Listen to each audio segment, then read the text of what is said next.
Hi, I'm Sara Pagliaro, Director of Inpatient Palliative Medicine at Samaritan. Welcome to the first hour of end-of-life care discussion. My lecture is entitled, Let's Talk About Death, an Approach to Discussions about End-of-Life Care. I have no conflict of interest, no commercial support, no endorsement of products, or no off-label product use to report. The learning objectives for this talk include preparing patients and their families for advanced care planning discussions, initiate effective communication strategy when delivering bad news to patients and their families, accurately interpreting advanced care planning documents. The presentation outline will also include discussion of benefits of palliative care and hospice care, goal-directed care for patients with life-limiting or terminal illness, effective communication for delivering bad news, including the patient-centered interview, and viewing and interpreting the New Jersey Post form. So let's talk statistics and why we need to talk about death. Statistics from the CDC in 2019, pre-pandemic, which is an intentional time frame for us to discuss. Life expectancy, 78.7 years old, with about 2.8 million deaths in the U.S. each year. And the leading causes of death, which you could see below, most are chronic and life-limiting, such as heart disease, cancer, chronic lower respiratory diseases such as COPD, stroke and cerebrovascular disease, Alzheimer's disease, and renal disease. And so what you could expect is these patients are living longer and chronic disease management has become better. Medications have become better. People are living longer and better with advanced illnesses. But we certainly understand that the chronic disease model still allows for a care gap in the time frame where their disease may cause a level of functional decline or a higher use of acute care settings before that patient is deemed appropriate for hospice care or that life-limiting illness is now considered a terminal illness. So palliative care is really integral in the best practice approach where ideally we're involved in the patient's care team from diagnosis on through the time that they pass away on hospice care, and to assist with symptom management and goal-directed discussions really at any time, but I think that care gap time frame of 18 to 24 months before they pass away is certainly integral. So I want to talk about why patients don't talk about death, certainly separate from why providers don't talk about death. That could be a lecture in and of itself. But from their perspective, fear of loss, of their function, of obviously of their life, of many other factors, including job, independence, fear of judgment and potential guilt about their past behaviors, if that could be contributing to their advanced illness, for example, lung cancer and COPD due to smoking, denial about their current condition, and that would not allow discussion about terminal end-of-life care. They may be thinking about their burden on others for care moving forward. They may not have a good understanding of their illness, and that can be variable as to why. And they might be in a physical place where there's lack of privacy during these conversations. For example, who brought them to their appointment, or where are we actually sitting down and having conversations about this in a well thought out way. But there's a lot of reasons why patients should talk about death. And in a perfect world, we would want them to understand from A to Z what's likely to occur. We want them to prepare not only medically and physically, but financially, coordination of care with other assistance that may be needed. We want to be able to talk about any level of comfort that they would want at this time. want to give them some control over their diagnosis and their illness as opposed to that controlling them. Want to talk about timing, not only for prognosis and planning purposes, but also what they want to do with that time that might be left. Again, talking about the quality of that time, and that is defined by that patient, not by their care team. And then it hopefully allows us to document these wishes so that in the event the patient becomes unable to verbalize their wishes, we can utilize forms such as a pulse form to institute those next steps. So the next portion of the talk is geared towards communication strategies, how to actually talk about life-limiting illness, how to talk about prognosis and end-of-life care. So I'll remind you that palliative medicine is a recognized medical specialty. And what we do is we work with patients with advanced illness, again, chronic illness, life-limiting illness, really all synonymous, with the goal to improve their quality of life defined by them and symptom management. Patients can continue to seek curative treatment while they have a palliative medicine team in place. So it is not synonymous with hospice care. It can be provided at any age. So pediatric patients are eligible for palliative care, although for the purposes of this talk, we will likely be referring to more adult patients. I'll give you an example. A patient who has a breast cancer diagnosis, so newly diagnosed, and the care team and the patient have determined that the next appropriate course for curative measures would be surgery, chemotherapy, and radiation. So while they are continuing to seek curative treatment, they're eligible for a palliative medicine consult in order to discuss quality of life through this process, discuss symptom management such as pain and nausea related to treatment. It does not mean that we are going to have a conversation about hospice, although at some juncture that may be indicated. And hospice is also a medical team, but specializing really in the end-of-life care where we're talking a terminal condition, prognosis likely of 6 months or less, where no curative measures are available or desired. More specifically, if the medical team does not have any curative options available, such as chemotherapy or surgery, or the patient determines that they no longer want to undergo salvage chemotherapy, that would be the time that hospice care would be appropriate.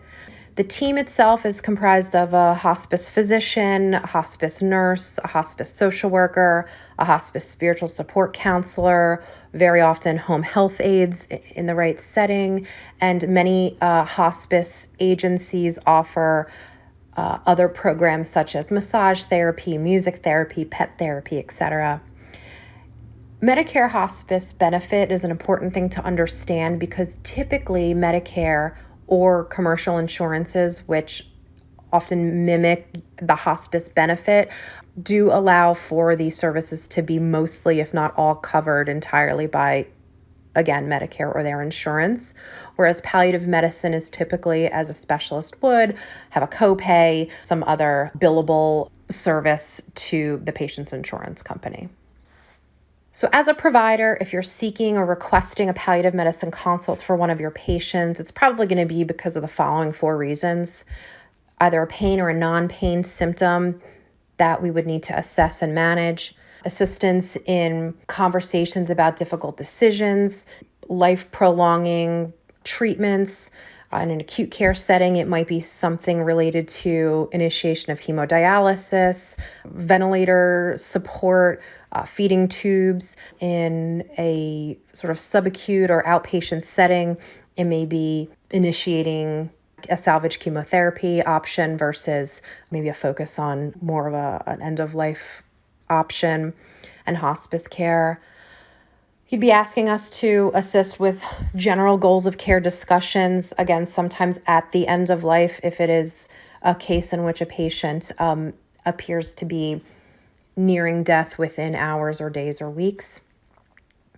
And then providing psychological support to patients and families. And I think often the healthcare team, as it relates to sort of debriefing and discussing these cases and outcomes, working together as an interdisciplinary team, in fact, I think works well to provide emotional support to the entire care team. Before the palliative medicine consult is completed, I would have you think about your understanding of palliative medicine and end-of-life discussions and how that's going to be presented to the patient and family before we come on board, because that may make a difference in our ability to effectively communicate and dispel any myths that may have been discussed by anybody on the care team or socially from other loved ones or things that they've read on the internet. Also, if you could emphasize that you would have continued involvement in the patient's care. We're not taking over the patient's care per se, that their primary teams and their specialist teams are certainly continuing to be part of their care. We also want to emphasize the positive aspects of what palliative care can do rather than thinking that palliative care is synonymous with hospice and end-of-life care only. Certainly, we will be addressing those domains if it is pertinent to that patient, but we'd rather look at discussions about goal-oriented and symptom management so as to assist with the case in the way that we see best. This next slide is what I think is a very important visual about the trajectory of terminal, chronic, advanced illnesses. And you may find many versions of this. The three photos are really charts, and if you look more closely, the x-axis is time and the y-axis is function from high to low. So the top one is typically a patient with cancer where they have a shorter period of decline. So they start out with a higher level of function and likely are going through some treatment with attempts at cure and do well for a longer period of time. But potentially, if that patient has a progression of disease, their decline might seem more quick until it leads to death. The second is what we would call intermittent or sawtooth trajectory. So think of patients who have CHF or COPD, and they start out with a more moderate level of functioning. And over the course of time, you can see that their functional status, sort of declines on a steady rate until it leads to death. But they have several steep declines and a bounce back to close to their baseline. And that would be a exacerbation of COPD or an exacerbation of CHF that may lead to a hospitalization. And when the time comes that that patient in fact dies, families, loved ones may be sort of confused because they'll say things such as, well, they always bounced back before. The third one we call prolonged dwindling, and this is typically your patients with dementia, history of stroke, cerebrovascular disease, the term frailty, which I think is still very commonly used, although no longer considered in and of itself a terminal illness by Medicare standards and guidelines. And so those patients have, starting out, a pretty moderate to low level of function. So patients who may be non-ambulatory or need significant assistance with their ADLs and have a pretty predictable level of decline, which is mostly steady until the time they die, but may have a couple of sawtooth illnesses such as a urinary tract infection or an aspiration event. Most of the time in this sort of look back period, families will say, we kind of expected this. We've been seeing that decline for a long time. And so before we get into having the discussion specifically about how to break sort of bad news, and bad news in quotes, because we're trying to keep a positive outlook, and we'll talk a little bit more about that shortly. Some of the provider barriers, whether it be a primary or specialty provider referring to palliative medicine, it's important to look at utilizing a palliative medicine specialist to have further discussions is actually quite important and quite appropriate, because often we have a lack of comfort and confidence, not only in what we're seeing in front of us with advanced illness, but we may not have the experience about common disease trajectories, whether it be due to professional training and experience, interest.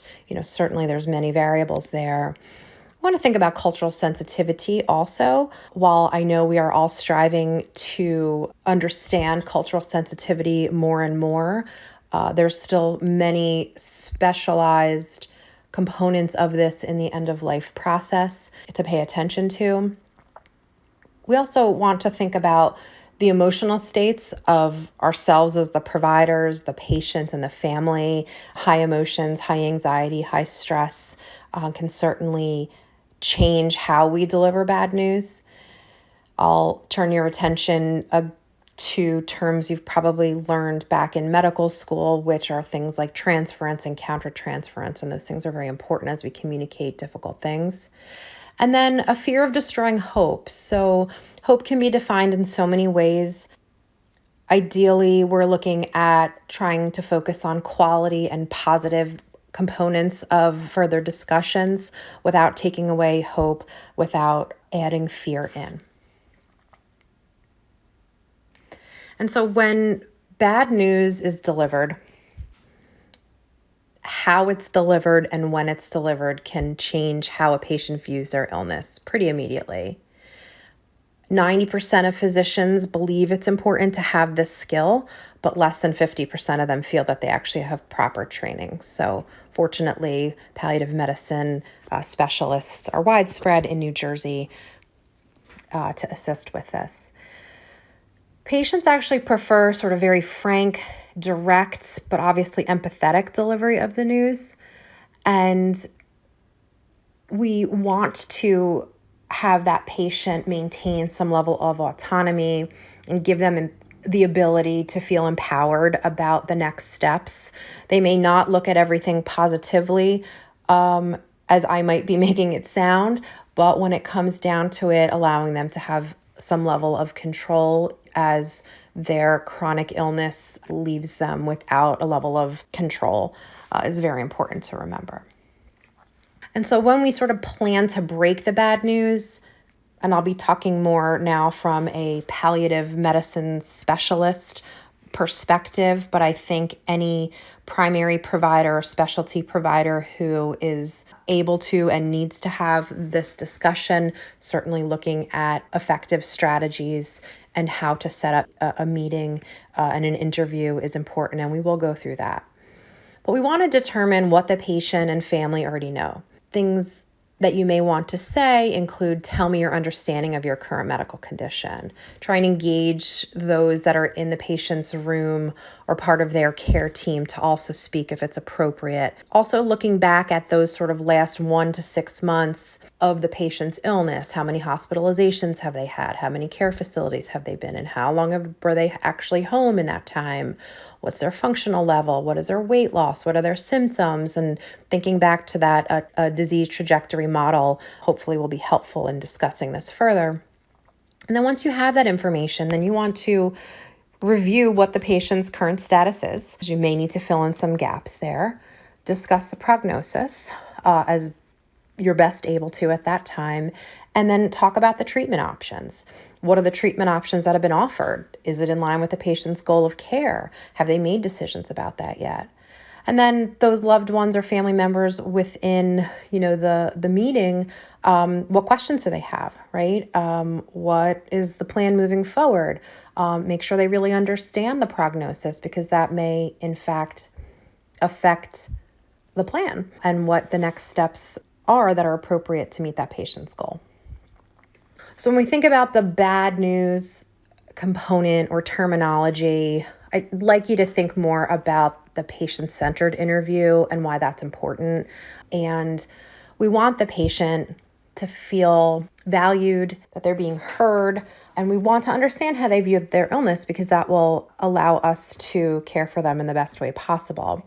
their feelings related to the illness, their fears about it, their ideas of their illness, and why a symptom is present that they didn't understand before, functional status and that impact on their daily life, and expectations of the medical team and of the illness. And we'll delve into this a little bit more.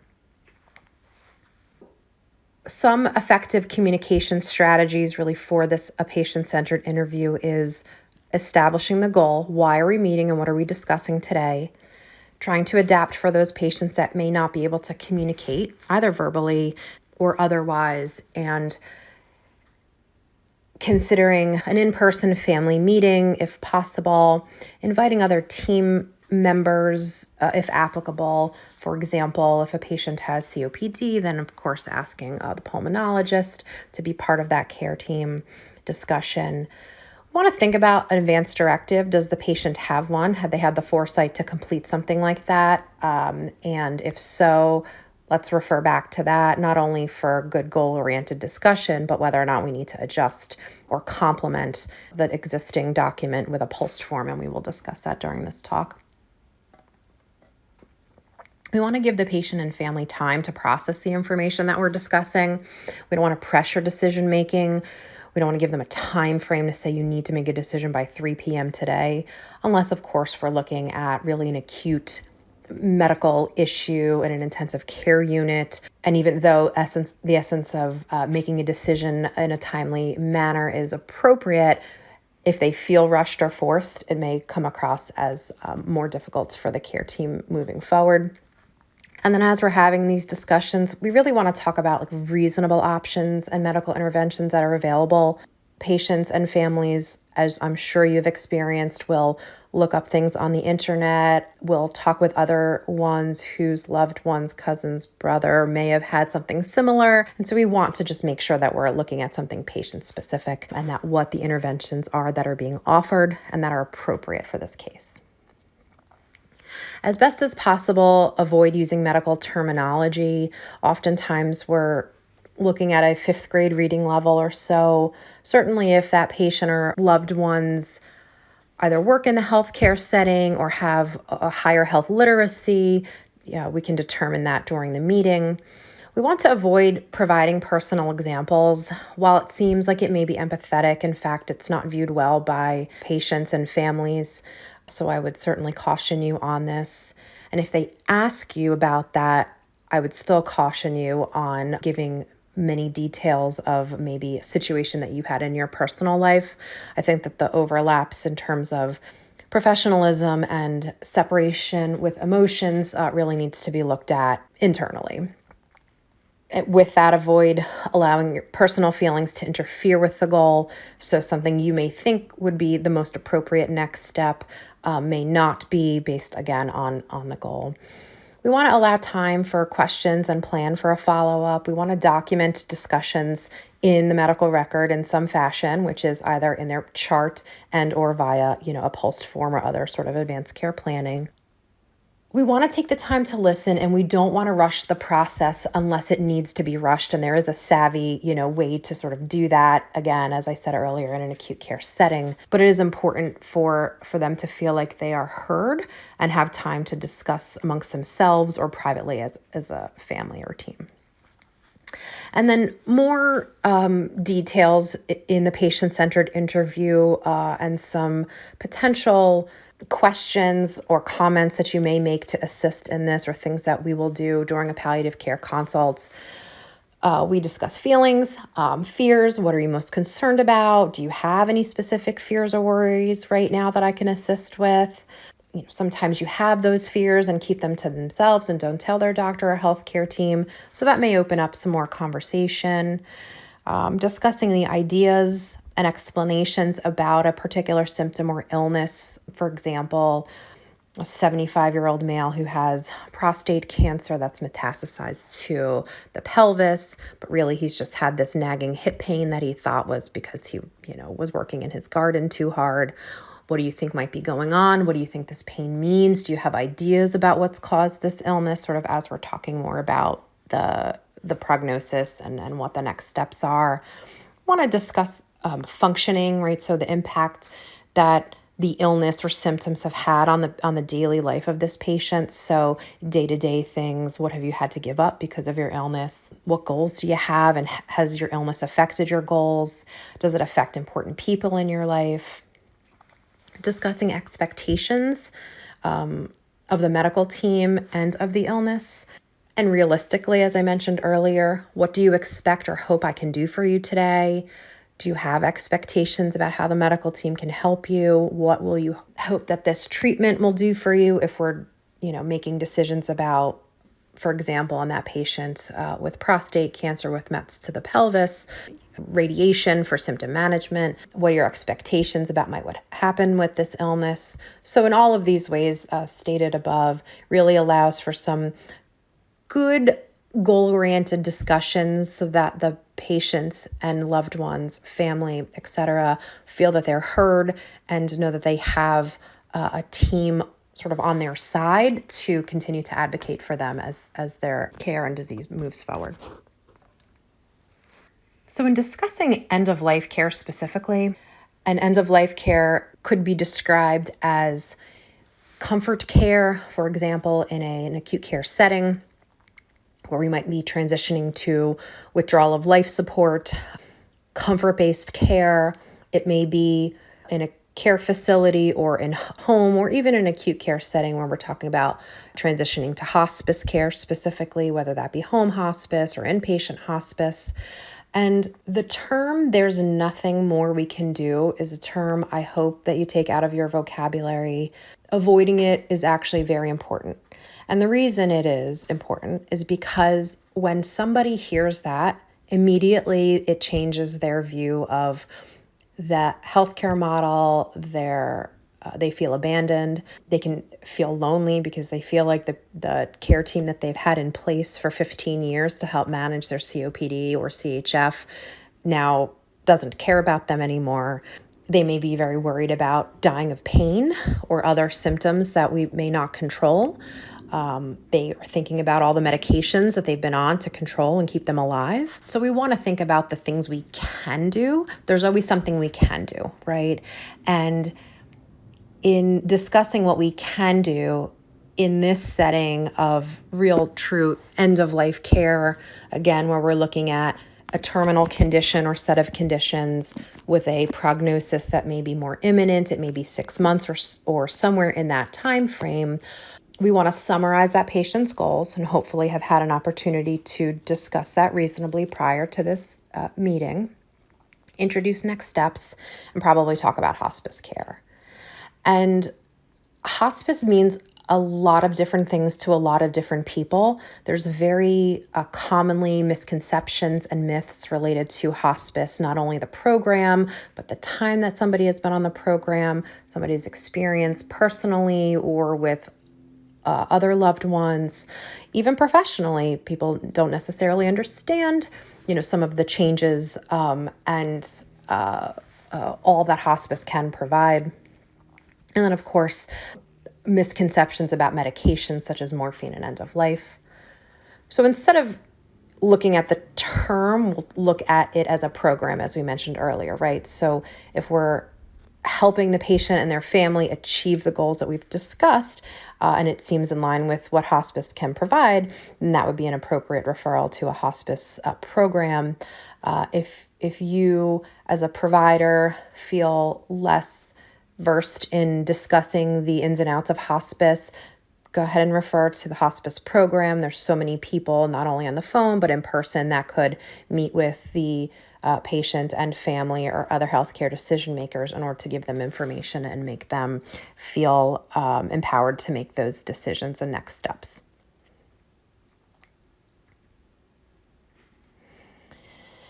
And then when we're discussing end-of-life care, as I stated earlier, we went through all of the details of breaking the bad news, discussing prognosis, sort of looking at chronic disease management and how palliative care can be part of that, discussing hospice care.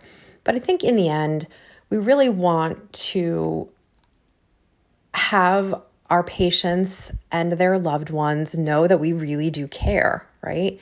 And sometimes it's not saying anything at all. Sometimes it's silence, so listening, sitting there, not uncomfortably, providing a reassuring touch on the hand or on the shoulder, offering tissues when the tears come, which they inevitably will.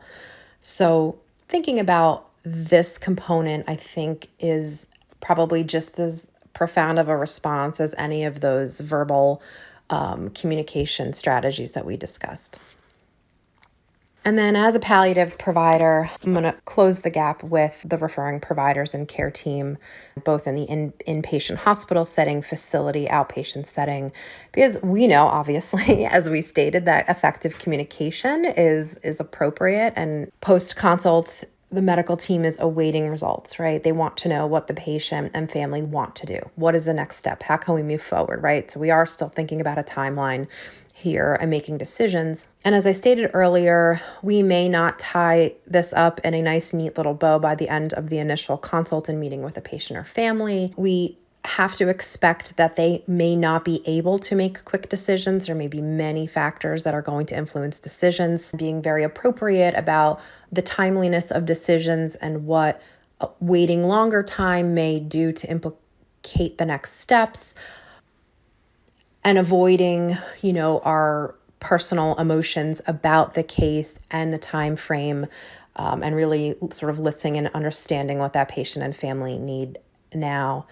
Again, as long as that is reasonable within, their medical status, their current clinical condition, that they're not currently in a rapid response or a code situation.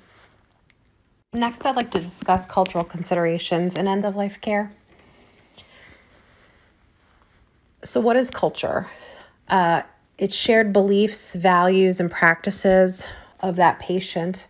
Maybe an ethnic group or religious group, or be part of that patient's socioeconomic status or where they live. But really, I think for the purposes of this talk, it's what gives the person meaning.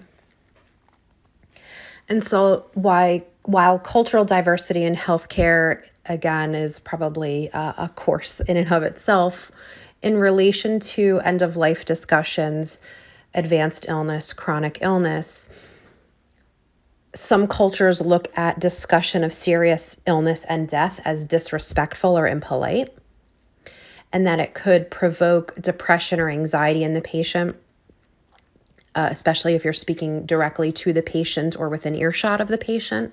It may eliminate hope. It also may make it real and may actually make it happen in their belief system. So the power of the spoken word.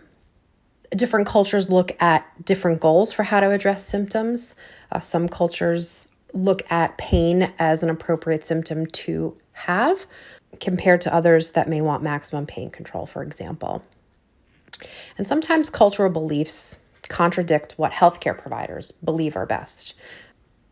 And so thinking ethically and morally about these diverse beliefs, in fact, are what make patient-specific and patient-centered, goal-oriented discussions very important. So we're not going to go into significant detail about a specific cultural interview related to an end-of-life and advanced care planning. Some helpful tips are included below. What is your preference about knowing everything about your medical condition? Do you prefer to make medical decisions for yourself, or would you prefer that somebody else make them for you? I think the last one is probably the most helpful. Is there anything that you would want me to know about how your family or community or religious or faith-based organization or views look at serious illness and treatment? And people respond well to being asked, and as opposed to a healthcare provider's assumptions about what is best for that person. The last portion of this talk is on advanced care planning and PULSed forms. Some helpful definitions of the terms below, which oftentimes are used interchangeably.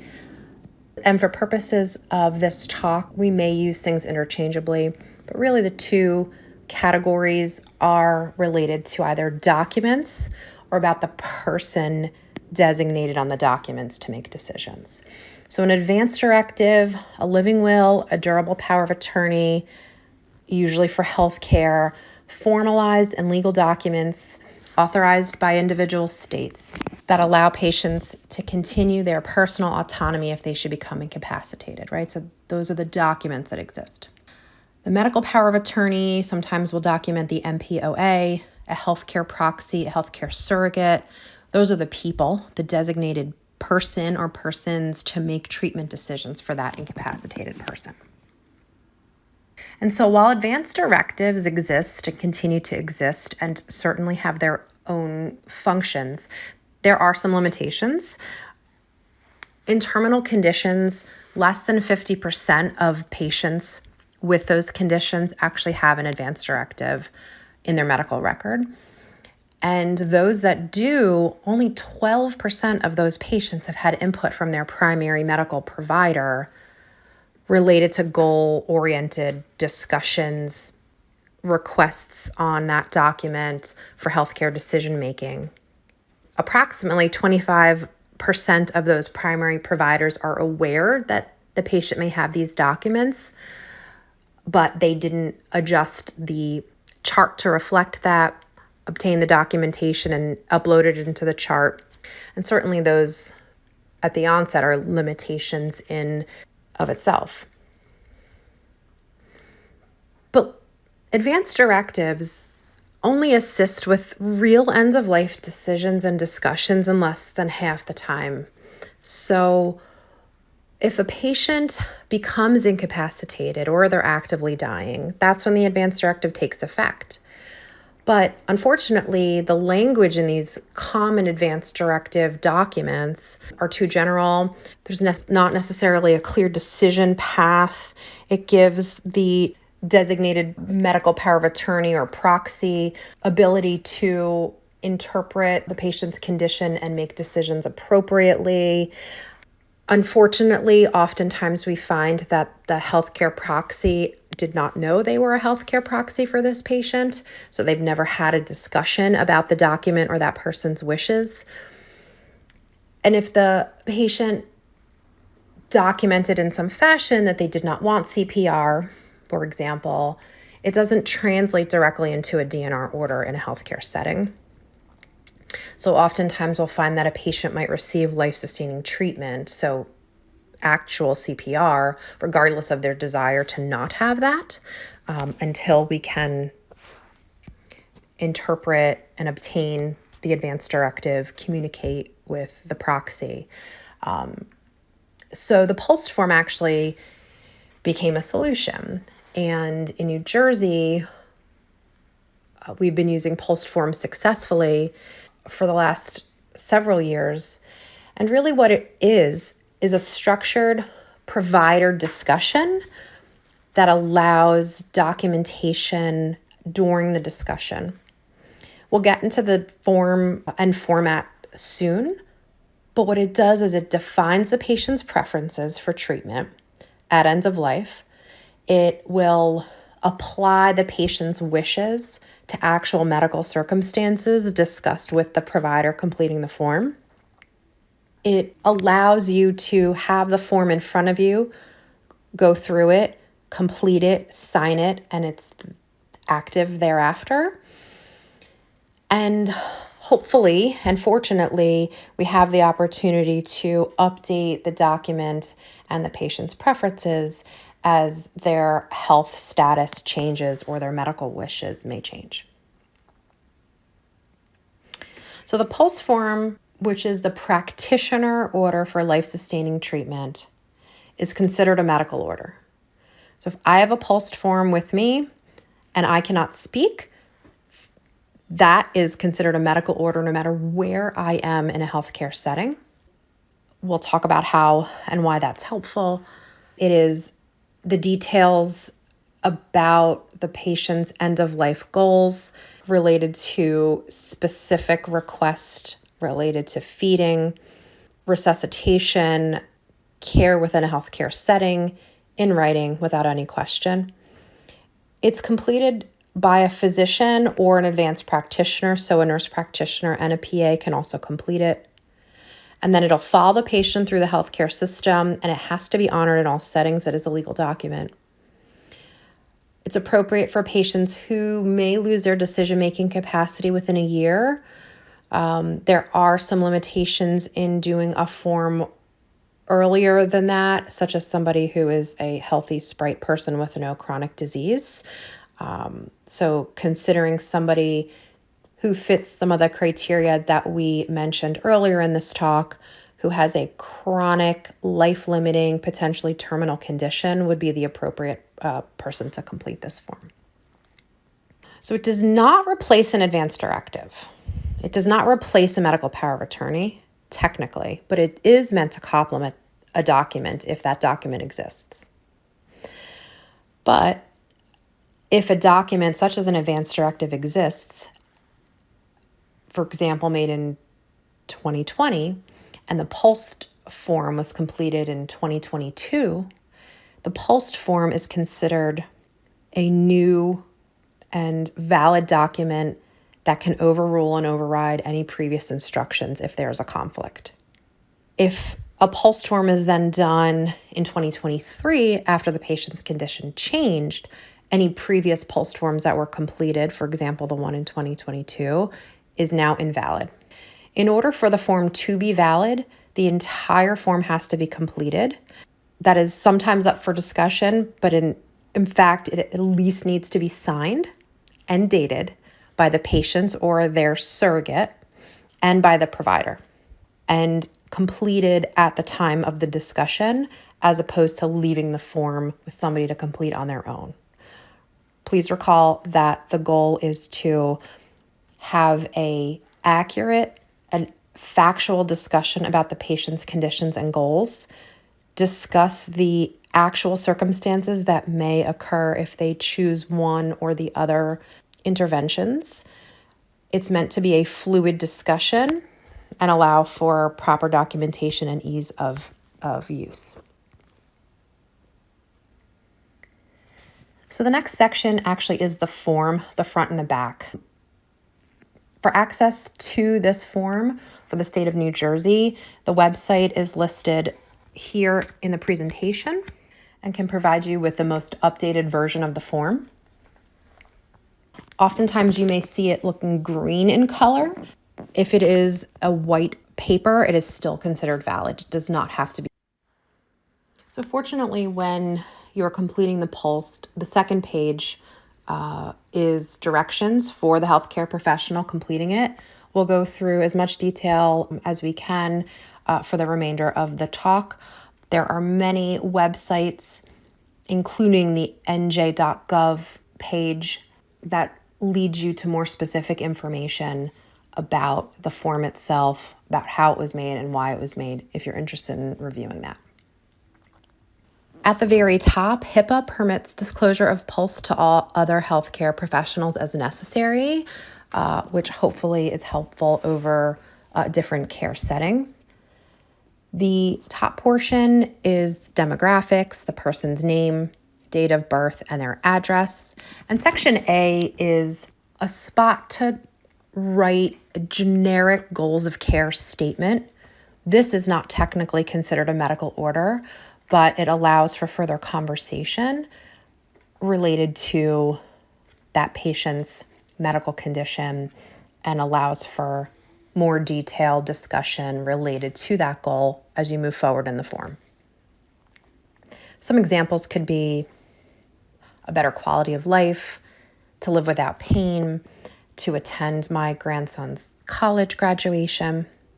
And so as a medical provider, completing the form, allowing the person to state these goals, but then to review prognosis and enabling them to understand what maybe realistic goals could be for their condition and prognosis. Section B is the section medical interventions. So obviously the patient has to be alive in order for these interventions to take place.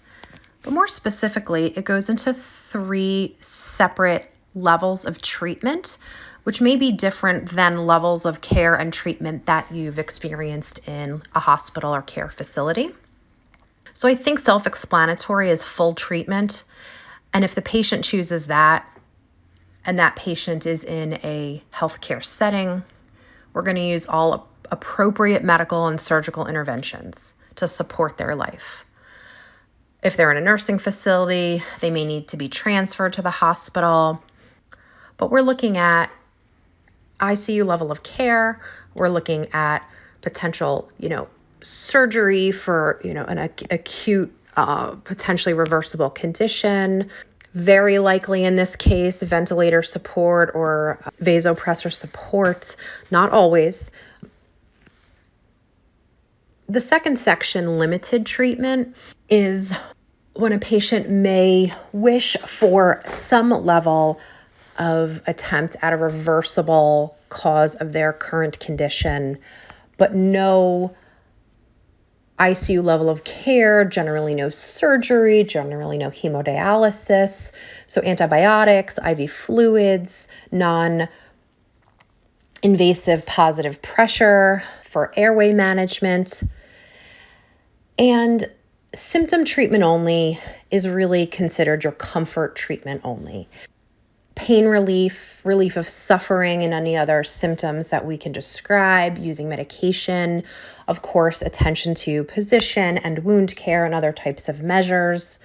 Oxygen is needed for comfort, antibiotics if indicated, but really no attempts at reversing the cause of this decline, and very likely in this setting, the patient has a prognosis that is very limited, which may be minutes, hours, days, or a week. Additional orders are allowed in this setting. Examples could be full treatment, but absolutely no hemodialysis, or limited treatment, but IV fluids until the time I pass. So there are several different components of control and autonomy to a level in completing this section. The next sections, C and D, are really related to the actual treatment preferences about fluids and nutrition and CPR and airway management. So as a given, oral fluids and nutrition should and very likely will be offered if it's feasible, if the patient wishes for that and they are able to accept that in a safe manner. The options here are no artificial nutrition versus long-term artificial nutrition versus a defined trial period of artificial nutrition. So no artificial nutrition is probably self-explanatory. No PEG tube, no Dobhoff tube, no TPN. If I cannot eat and drink independently, no artificial nutrition is requested. Opposing that, yes, I want long-term artificial nutrition. If I can't swallow any longer with my dementia, I want a feeding tube. If I lose my swallowing capacity because of a stroke, I want a feeding tube. Some patients may have TPN for longer term in a head and neck or GI cancer. And then the middle ground there is a defined trial period of artificial nutrition, and that is discussed with the provider during the time of completing this form. For example, a patient who has a stroke who fails a swallow eval and has a Dobhoff tube placed for a defined period of time indicated by the medical team. And if they do not improve in their clinical and functional status to allow for safer swallowing, then a further decision would be made about long-term versus no artificial nutrition. CPR and airway management are actually separated intentionally, although I'm sure as a medical provider, you're already thinking about the implications of how to resuscitate your heart without a proper airway. So there's always ongoing sort of ethical, moral implications of this, but specifically for this form, it has been separated intentionally for those patients who may want airway management, but not want CPR. Example would be a patient who has long-standing COPD, who may be hospitalized for an exacerbation and be on ventilator support for a defined period of time until that time where medications and other interventions will allow them to be properly weaned off. But generally speaking, somebody who comes to a hospital or acute care setting in an acute code and requiring CPR is going to need an airway. So I just want to make sure that you're educated and feel comfortable with those discussions. So if a patient is presenting to you and has no pulse or is not breathing and they want CPR, check attempt CPR. If they do not want CPR and they want to be a DNR or allow natural death, that's the box that's checked. In terms of airway management, as we mentioned earlier, the options include intubate or use artificial ventilation as needed, or absolutely do not do that.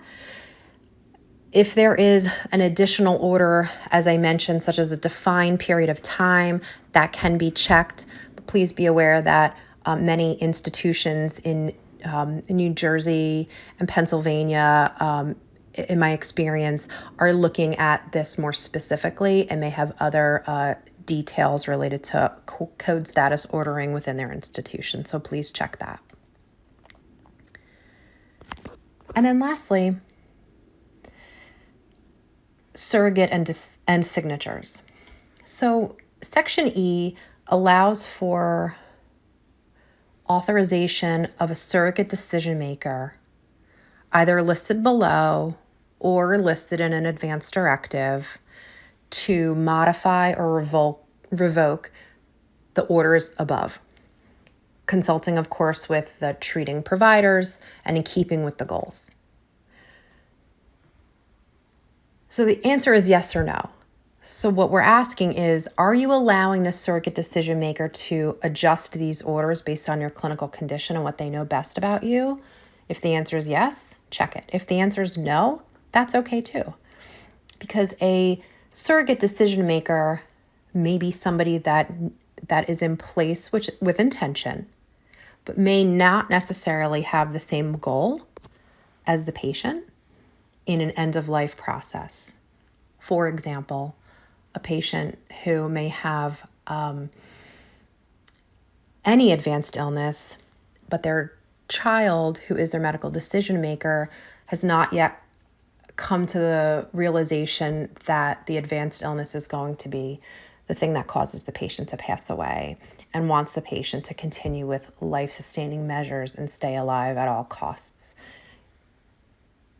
This is just one example, but if that discussion is had, checking no may actually be appropriate. And if no is checked, then nobody can change this unless the patient is able to change it.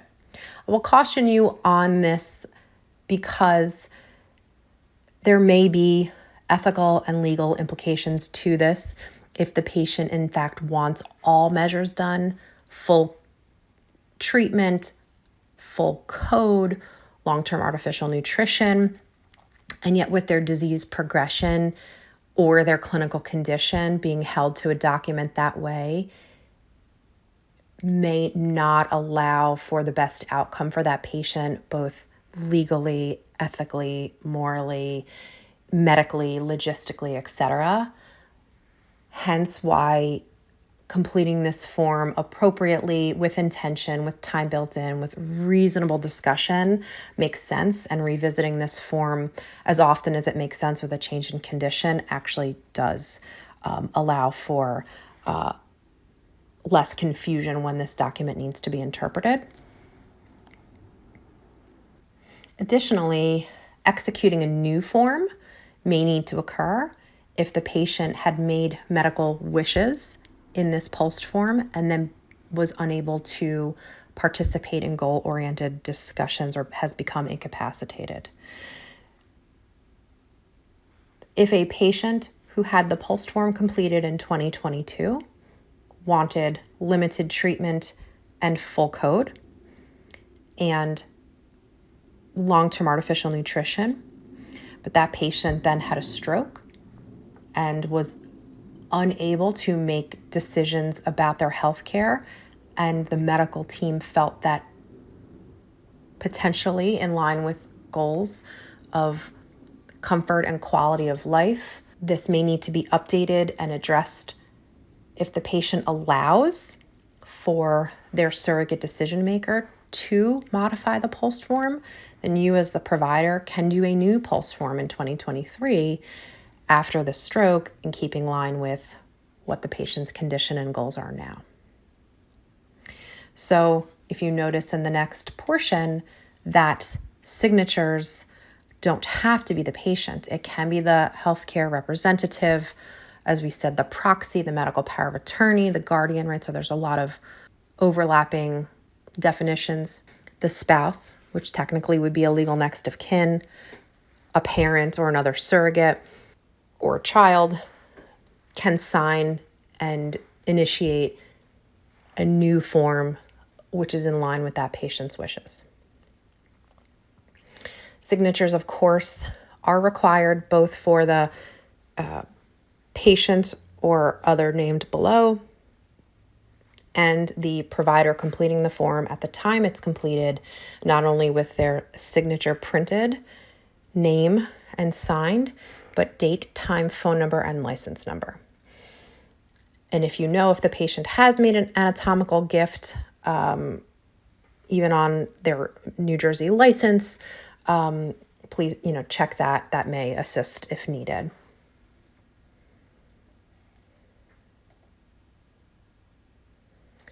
The surrogate information, which is on the form, will require the full name of the surrogate and their phone number, their address as well. And if that surrogate has been previously identified in an advance directive that exists somewhere.